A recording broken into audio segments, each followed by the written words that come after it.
Continuamos con la parte de estructuración de datos y bases de datos del curso. Ahora vamos a ver el punto 2, que es la definición de datos ordenados.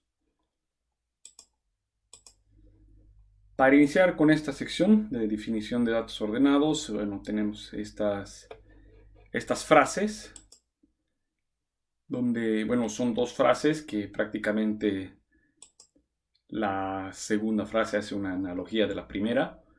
La primera dice: las familias felices son similares, pero toda familia infeliz es infeliz a su propia manera. Y la segunda dice: los datasets ordenados son similares, pero todo dataset desordenado es desordenado a su propia manera.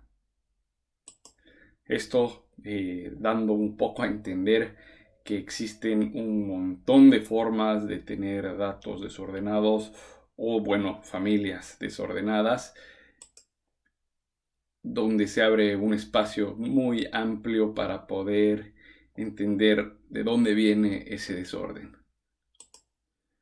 Habiendo visto estas dos frases, vamos a proceder con esta sección, que está compuesta por estructura de datos, semántica y datos ordenados. De la misma manera, tenemos ahí una caricatura donde muestra prácticamente un cuarto muy desordenado, con mucha información desordenada, y el texto que está debajo de la caricatura, que está en inglés, dice: ¿piensas que esto está mal? Deberías ver dentro de mi cabeza.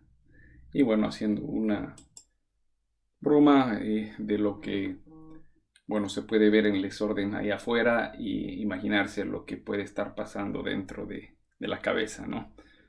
Y esto lo relacionamos prácticamente con lo que puede llegar a ser una oficina. Se dan cuenta que puede estar muy desordenada y cómo pueden estar los datos estructurados en las computadoras y la información, ¿no?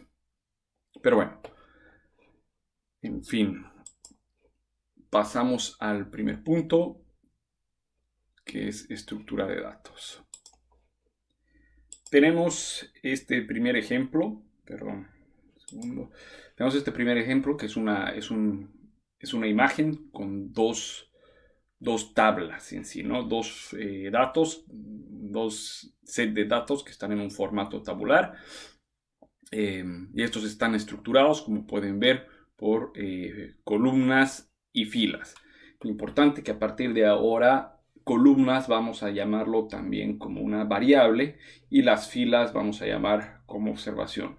Entonces aquí tenemos un ejemplo de dos tablas, dos sets de datos que tienen la primera una columna o variable, dos columnas y tres filas o tres observaciones, ¿no? El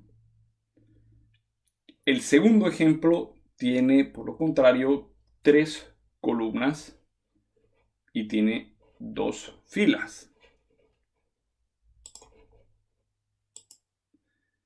En este sentido, lo que se quiere transmitir es que existen diferentes formas de estructurar tablas y datos, siendo que estos pueden presentarse de diferentes diseños, ¿no?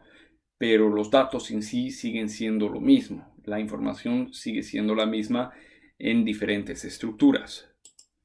Es en este sentido que el hablar en sí de filas y columnas o variables y observaciones no llega a ser suficiente para poder describir por qué, por ejemplo, estas dos tablas representan los mismos datos. Si nosotros bien podemos dar una descripción de la estructura en sí, digamos, de los datos, de cómo está estructurado, es importante, más allá de la apariencia y de cómo se ven estas dos tablas, es importante poder revisar lo que es la semántica. Y la semántica en sí se refiere al significado de los valores presentados.